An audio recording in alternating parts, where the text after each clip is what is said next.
ሰላም እንዴት ናችሁ? የቻናሌ ቤተሰቦች እንደምን ቆያችሁ? በያላችሁበት ሰላማችሁ ብዝት ይበላችሁ እያልኩ ዛሬ ደግሞ እስኪ አንድ ሀሳብ ሼር እንደራረግ። እስኪ ምንድነው እሱ በፊት ማለት ነው እንግዲህ እንደሆኑ ብዙ ዘመናዊ የሕክምና ተቋማት ከመብዛታቸው በፊት አንዲት እናት ከወለደች በኋላ ምናልባት ደም መፍሰስ ይገጥማታልና ደም መፍሰስ ከገጠማት በኋላ ምንድን ነበር የሚደረገው? በእናንተ አካባቢ ምን ይደረግ ነበር? ያንን የደም መፍሰስ ለማቆም ወይ ደግሞ ለመከላከል ምንድን ነበር የሚደረገው?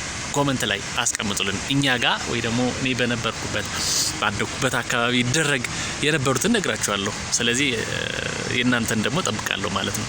ስለዚህ አንዲት እናት በምጥ ቤት ላይ ማለት ነው ቤት ላይ ከወለደች በኋላ ምንድን ነበር ይደረግ የነበረው? እንደዚህ አይነት የደም መፍሰስ ሲያጋጥማት የተለያዩ አይነት ጠንከር ያሉ ድምጾችን መልቀቅ ነበር፣ ሾክ ማድረግ ነበር።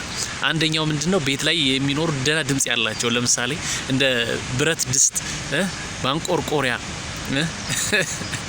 ብረት ምጣድ በእነሱን በዱላ በመቀጥቀጥ ከፍተኛ የሆነ ድምጽ በማውጣት ጥሩምባ በመንፋት ወይ ደግሞ ከዛም አልፎ ደግሞ ጥይት ካለ ደግሞ ወይ ደግሞ መሳሪያ ካለ ደግሞ መተኮስ ማለት ነው። እንደዛ በመተኮስ ሴትየዋን በማስደንገጥ ይሄን ደም በላት ወይ ደግሞ ደም መታት የሚባለውን ነገር በዛ መልክ ለማቆም ይሄድ ነበር። ሌላው ደግሞ ወደ ወንዞች በመሄድ ሰዎች በርከት ብለው ተሰባስበው ወደ ወንዞች በመሄድ ሴትየዋ ላይ እነዚህ ጉርጥ ምትባላለች ወይ ደግሞ ቁራሪት እሷን በአንገቷ ላይ ይታሰራል። ምንድነው ዘመን እንትን የነበረው ምንድነው ሴትየዋ በፍራቻ ወይ ደግሞ ስትፈራ ስትደነግጥ ይሄ ደም ይቆማል ተብሎ ነበር የሚታሰበው። ከውስጥ የሚፈሰው ይቆማል ተብሎ የሚታሰብ እሳቤ ወይ ደግሞ አይዲያ ነበረ ማለት ነው።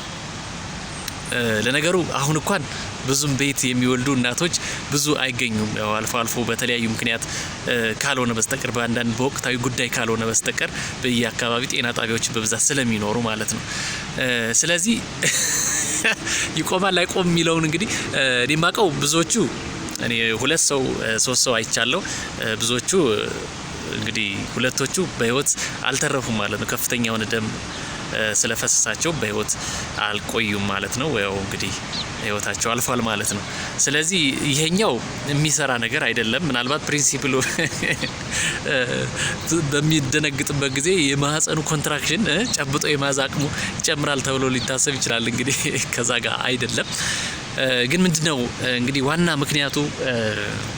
ምክንያቱ ልጅ ከተወለደ በኋላ ከፍተኛ የሆነ ደም የሚፈስበት ዋናው ምክንያት አንደኛ ማህፀን ለረጅም ጊዜ ተለጥጦ የሚቆይ ከሆነ ቶሎ የማህፀን በር ላይዘጋ ይችላልና ከውስጥ ከማህፀን የሚወጣው ደም ኮንቲኒየስሊ እንትን ያደርጋል ማለት ነው። ስለዚህ በኖርማል ወዲያው እንደተወለደ ነው የማህፀን በር መዝጋት ያለበት ወይ ደግሞ ኮንትራክት መስሉ ወይ ደግሞ ማህፀን ጡንቻዎች የሚባሉ እነሱ ኮንትራክት ማድረግ አለባቸው፣ መሰብሰብ መሸብሸብ መቻል አለባቸው ወዲያውኑ ማለት ነው። ስለዚህ ይህ ማህፀን ኮንትራክት ካደረገ ወይ ደግሞ ካልተሰበሰበ ካልተሸበሸበ ደም መፍሰሱ ይቀጥላል ማለት ነው። ስለዚህ ምክንያቶች ምን ሊሆን ይችላሉ? አንደኛ ምጥ ለረጅም ጊዜ ከቆየ፣ ሁለተኛ እርግዝናው 2-3 ወይ ደግሞ መንትያ አይነት ከሆነ፣ ወይ ሶስተኛ ደግሞ ማህፀን ውስጥ ያለው የእንሽርቷ በዝቶ ወይ ደግሞ ከፍተኛ ከነበረ፣ ሌሎች ደግሞ የሴትዮዋ ወይ ደግሞ የእናትየዋ የተለያዩ የጤና እክሎች ወይ ደግሞ ችግሮች ከነበሩባት እንደዚህ አይነት ምክንያቶች ሊሆኑ ይችላሉ። ስለዚህ ማህፀን ውስጥ ወይ ደግሞ ማህፀን ኮንትራክት የማያደርግበት የማይሰበሰብበት ምክንያቶች ብዙ ናቸው። እንግዲህ የተለያዩ መድኃኒቶችም ሊሆን ይችላሉ። ነገር ግን ይሄ ከወሊድ በኋላ ደም መፍሰስ በማህፀን ብቻ ላይሆን ይችላል። ዋናው እሱ ይሁን እንጂ ሌላም ሊሆን ይችላል። የማህፀን በር አንዳንዴ ሊተረተር ሊሰፋ ይችላል። ሁለተኛ ደግሞ ከማህፀን ውጭ ያለው የሴት ብልት አካል ክፍል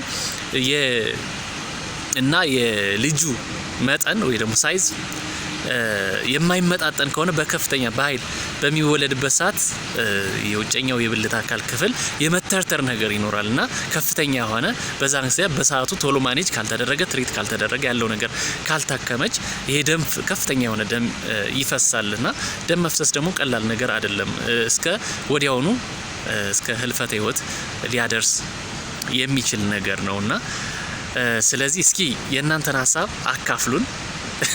ያው ይሄ ነገር እንግዲህ እንደዛ አይነት ነገር ከተከሰቱ ከቀላል እስከ ከባድ ህክምናዎች አሉት። ከባዱ ምንድነው ካል ማህፀን እስከ መውጣት ድረስ ያደርሳል። ማህፀንን ሙሉ በሙሉ እስከ ማውጣት ድረስ ይደርሳል። ሌላ ደግሞ ውስጥ ላይ የቀሩ ለምሳሌ የእንግዲህ ልጅ የተወሰነ ተቆርጦ የቀረ ነገር ሊኖር ይችላል።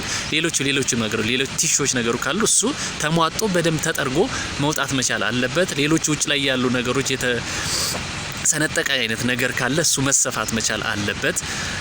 ስለዚህ እንደዚህ አይነት ህክምናዎች ያስፈልጋሉ። መድኃኒቶችም ይሰጣሉ። የማህፀኑ ቶሎ ኮንትራክት እንዲያደርግ እንዲሸበሸብ የሚያደርጉ እነሱ ካልተደረጉ ያው ሴትዮዋ በህይወት የመቆየት እድሏ ዝቅተኛ ነው ማለት ነው። ስለዚህ ይመቻችሁ። የእናንተን ሀሳብ አይዲያ አካፍሉን። እስኪ ምን ይደረግ ነበር? እስኪ የባህል ህክምናችንን እየጠየቅ ነው እየጎበኘ ነው እስኪ